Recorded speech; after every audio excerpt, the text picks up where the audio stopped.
What's up, everyone? We're back with the 19th BioLayne Video Log. Today, I'm going to get right into it because we got a lot to talk about. Today I'm going to talk about coaches. I already did kind of a video log on this, and I gotta say I was actually being kind of nice in that video log. Ever since the metabolic damage video logs, I feel like I've kind of opened up Pandora's box.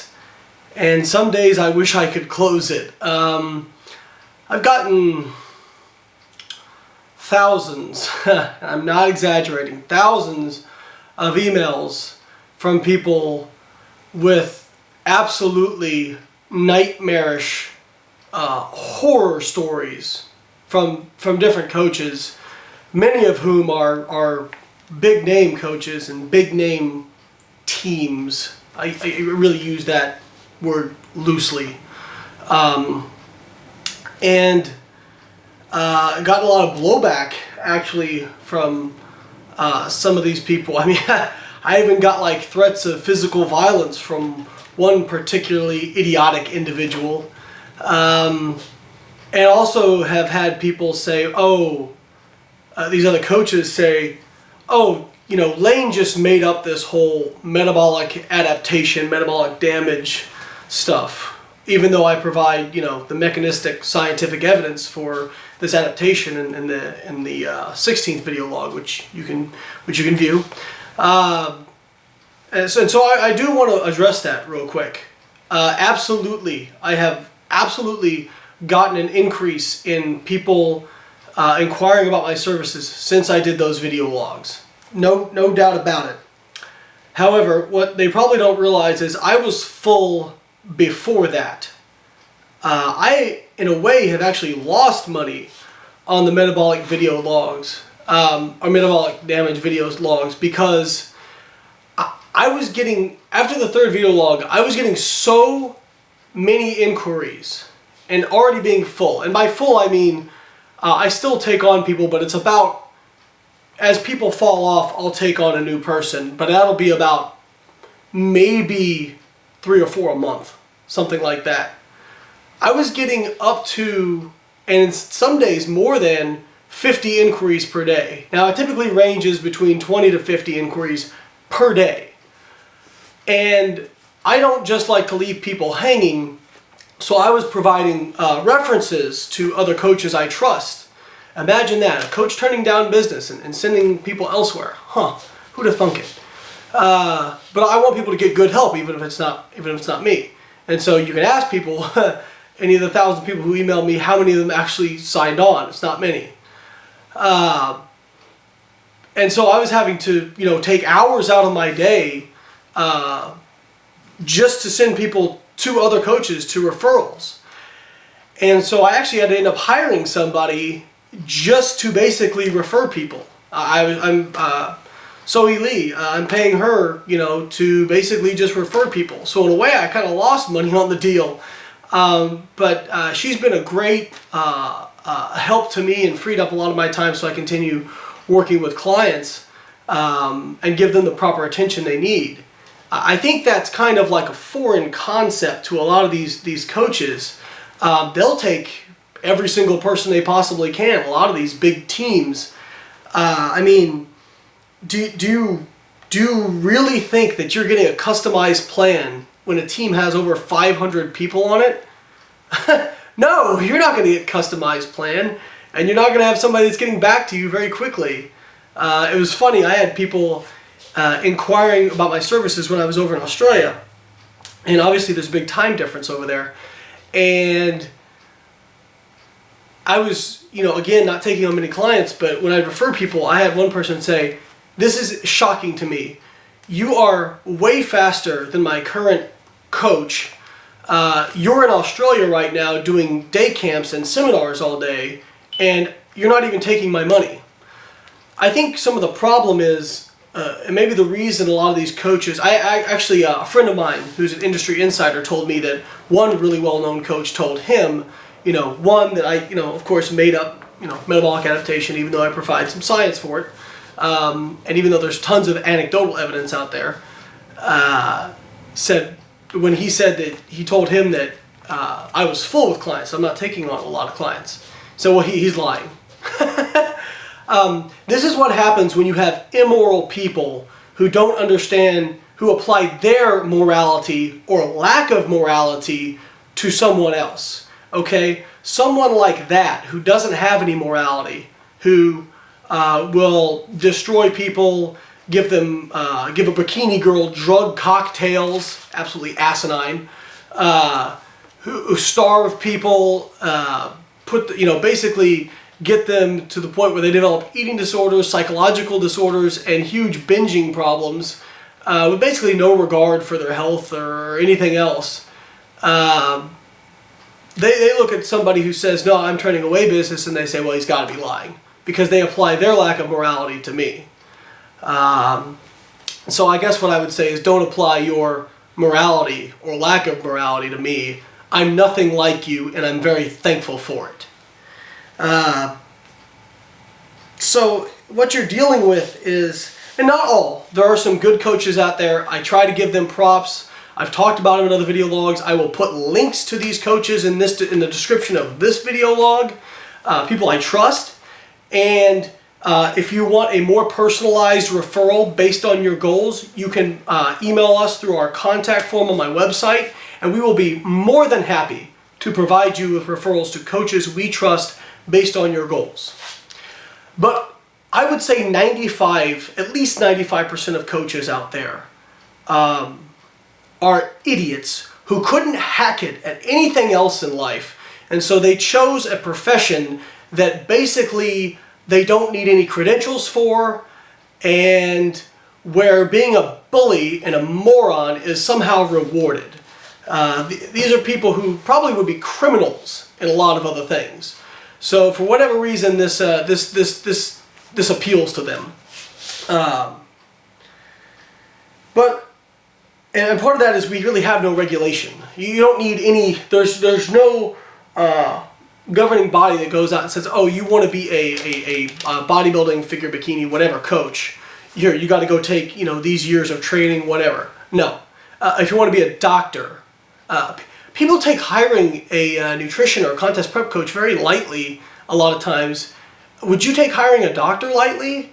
These people, you're going to put somebody in charge of your nutrition and training. That's a large part of your health. You're putting these people in charge of your health. A doctor goes through years and years and years of training, okay? It's not just something that you can go in for a weekend and get a certification, all right? And so I think I honestly worry that, you're going to have, it's going to take people like actually having really legit health problems. I take that back. There's already people having really legit health problems. There was a gal who had a stroke at a show a while back. People passing out backstage. And I hope honestly that there'll be some lawsuits going around, because maybe it'll make some of these people rethink what they're doing. There was, I think it was back in the late 90s, Crunch Fitness, there was a lawsuit because a trainer was so stupid that they didn't get a health background on their client and put them on ephedra. Well, they were also on blood pressure medications, I believe, or they had some kind of heart condition. Well, this person died, and they sued Crunch Fitness, and their family sued Crunch Fitness and won. So, there was a gal who emailed me, and she was working with an extremely well-known coach, and this individual, she had diarrhea the week of the show, all right? So she was, you're expelling a ton of water with secretory diarrhea. You're already dehydrated. And he told her to take a diuretic and not drink water. Thankfully, this lady was smart and did not listen to him. And that's probably why she's still alive. If you give somebody a prescription diuretic on top of having diarrhea and not drinking water, my God, that can dehydrate you so terribly that it could probably kill you. It's just absolutely insane, some of these things. And people will tell me, they'll say, well, you say these people are idiots, But I see, some of these big teams that they have, and these teams are all across the country. I'm not picking out any one of them. A lot of them are terrible. All across the country, actually all across the world. I'm finding all kinds of stuff out about Australia, people over in Australia. And they say, well, they have all these people that turn pro, and they have all these competitors, on pro shows and all this sort of stuff.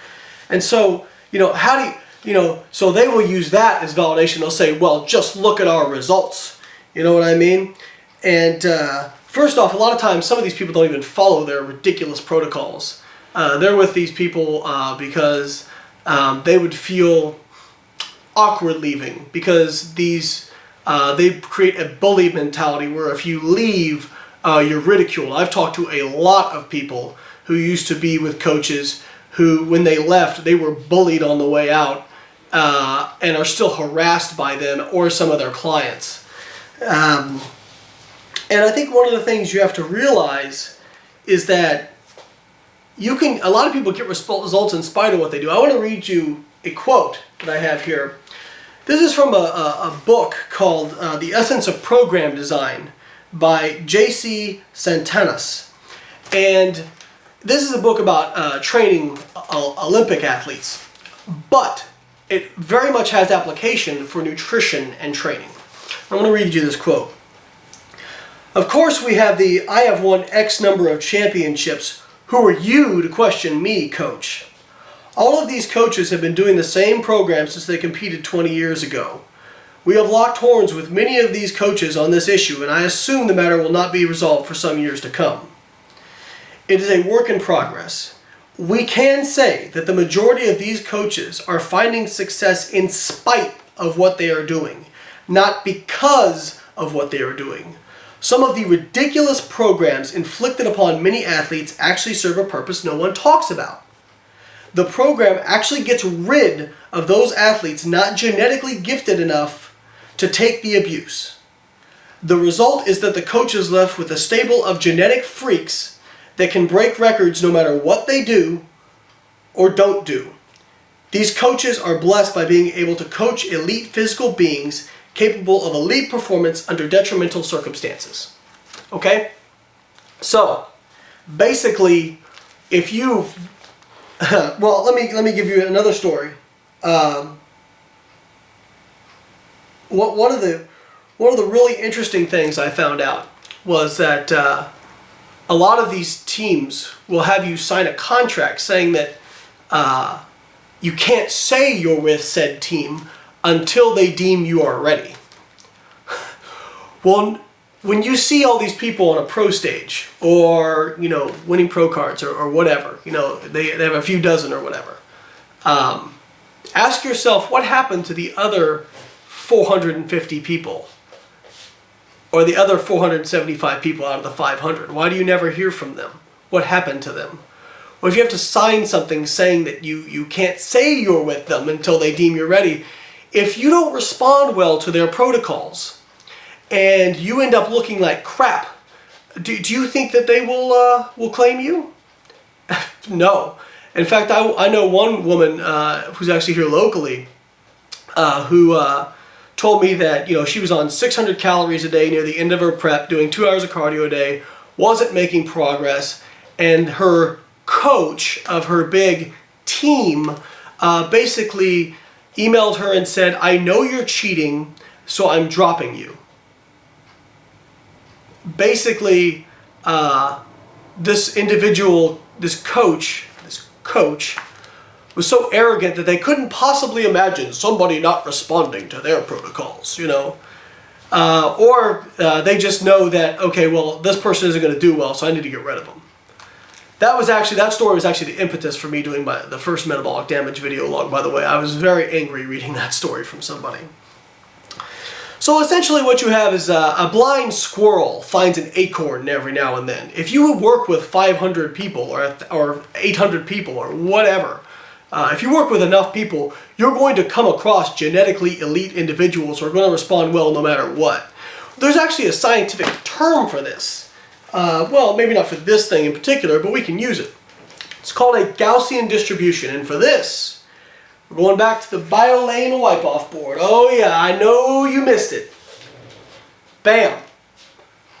So this is a Gaussian distribution, okay? And what you have here is basically a distribution of a population in response to anything, okay?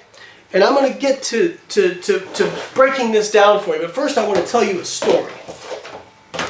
In the 1940s, the government and farmers decided that they needed to get rid of the flies that were destroying crops.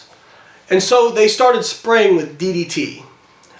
And what happened was an interesting phenomenon. It's actually a great story in natural selection. What they found was that DDT eliminated about 97 to 98% of flies. Just absolutely got rid of them.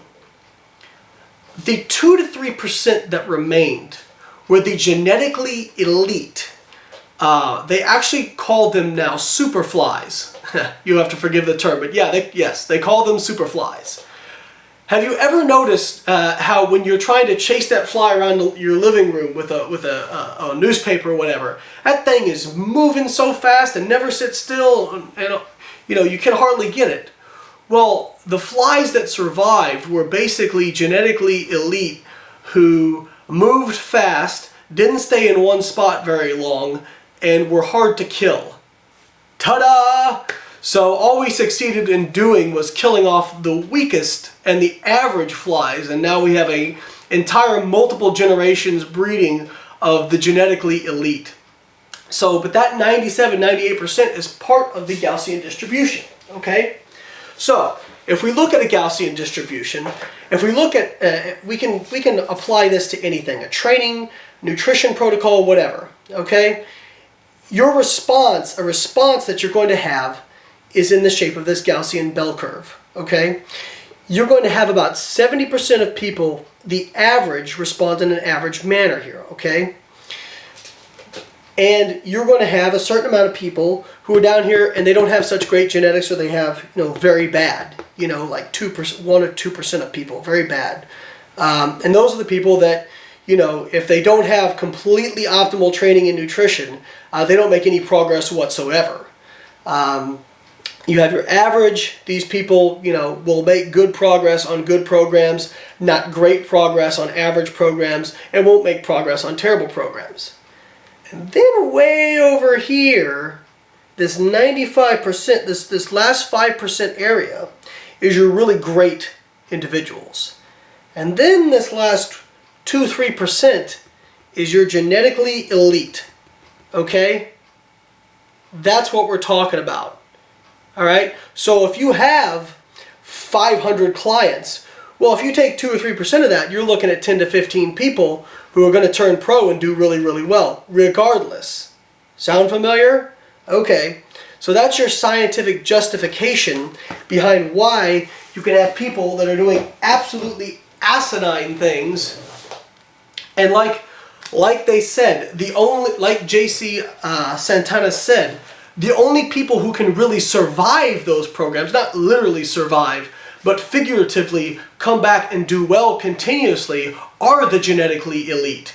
If you're an average person, that beats you down and eventually you're out. That's why we have bikini competitors and figure competitors retiring at age 21 and 22 because they've been through the ringer so much of ridiculously low calories, dehydration, drugs, and all kinds of other problems that they just can't take it anymore, and they retire at the ripe old age of 21 or 22. So the problem is that's one of the the coaches that say, well, I this is just the way it's been done, and look at all these pros we have, blah blah blah blah. Well, that doesn't hold weight. Okay, it doesn't hold weight because, like we said, even a blind squirrel will find an acorn every now and then if it's swimming in a sea of acorns. All right. A lot of these people don't value evidence. You put forth logic. You talk about, periodization training, proper nutrition, really trying to optimize metabolism. And they'll say, well, this is the way it's done. This is the way we've done it. They don't value, science. And you'll hear a lot of people say, well, I don't value science. Because, the body's not a textbook or whatever the crap they say is. I want to give you a quote from Sam Harris to really illustrate how nonsensical and stupid these people are. Sam Harris said, if somebody says they don't believe in science, then the conversation's already over. If somebody doesn't value evidence, what evidence are you going to provide that proves they should value evidence? If someone doesn't value logic, what logical argument would you invoke to prove that they should value logic? In short, idiot's gonna idiot, stupid people gonna stupid. So, really, what you have when you have these terrible coaches, who have these large teams at different gyms across the country, different places across the country, across the world, they basically put them all. I've seen these programs. They're giving the same cookie cutter advice to basically everybody. Let me see if this sounds familiar. 800 to 1200 calories a day, 1.5 to 2 hours of cardio, plyometrics. Also, you have to, in order to sound like you have some secret, you also have to do goofy shit like walk sideways on a treadmill while curling dumbbells. Yeah, I'm serious. I've heard that. Walk backwards on a treadmill. Wear 2 or 3 screams. You don't want to even, I got to save my horror stories for next time, for the next video log. But you don't even want to hear about the woman I talked to who actually had organ prolapse because she wore screams so tight because her coach wanted her to, that her bladder actually was sitting next to her uterus and she had to have surgery. Ridiculous. So, I mean, whenever you're talking about coaches and whatnot, you always have to ask yourself, don't just look at the genetically elite they're working with. Ask what happened to everybody else. What happened to their average clients? What happened to their people with sub-average genetics? We're running out of time because I could really go on for another 20 or 30 minutes, but I'm not going to. I'll have to do another part of examples of horror stories. I mean, absolutely, some of you will probably call me a liar when you hear some of these stories of people that have come to me talking about just what they've been through with bad coaches. So it's really quite sad because I wish I could be proud of my profession, but when I tell people what I do, I honestly kind of cringe sometimes, because if you came to me and I tell you I'm full, or let's just pretend I'm off the table for coaching, and you tell me you're going to hire a contest prep coach, and you don't tell me anything about him, nothing, and you're not going to tell me anything about him, whatever, and you're going to ask my advice. My advice, honestly, is don't hire somebody. I'm dead serious. I think most of these people do more harm than good. And I think most of them are outright dangerous, to be honest with you. And I heard a friend of mine who's very involved in the industry. He said, and specifically was talking about bikini and figure. He said, this stuff isn't going to get fixed until one of these idiots kills one of these girls. I mean, I really hope that's not the case. I really hope people wake up. So just be very careful with who you hire. If you choose to hire somebody, again, by all means, don't hire me. I'm not looking for more clients. That's not what I'm doing. I'm trying to help people so I don't get more of these stories. I'm tired of hearing these stories. It makes me sick. I'm happy to refer you to people we trust. And if you had a great experience with a coach who's awesome, man, feel free to leave a comment in the description or on my website. Please, we'll look into them. It's scary. I mean, it's really scary. I really want this to be something that, where you look at it like as hiring somebody and it can really make a good difference in your life, make things easier. But right now, the nutrition training, contest prep coaching industry is just rife with corruption and immoral, unethical individuals who thrive on the naiveness of people, the trust of people, and the ignorance of people. And hopefully it's time to wake up. And hopefully these people will get put out of business or change their ways. Please. If you're a coach and you honestly care, but maybe you're doing some of this stuff I've talked about, if you want to if you're willing to change, I've actually had some coaches contacting me and say, hey, I've read some of your stuff, watched your stuff, and realized I was doing some of this stuff, and I changed my protocols. Those people are not the people that I'm angry with. Those people who have the humility to actually admit they might have done something suboptimal are not the people I have an issue with. I have an issue with the arrogance and the willful ignorance of people who are harming individuals. That's what I have a problem with. Again, by all means, if you have any questions, you can email us through the website, the contact form. If you are looking for coaching, we can provide you with references based on your goals. But please, please, please, please do your research. Till next time, guys, we'll see you.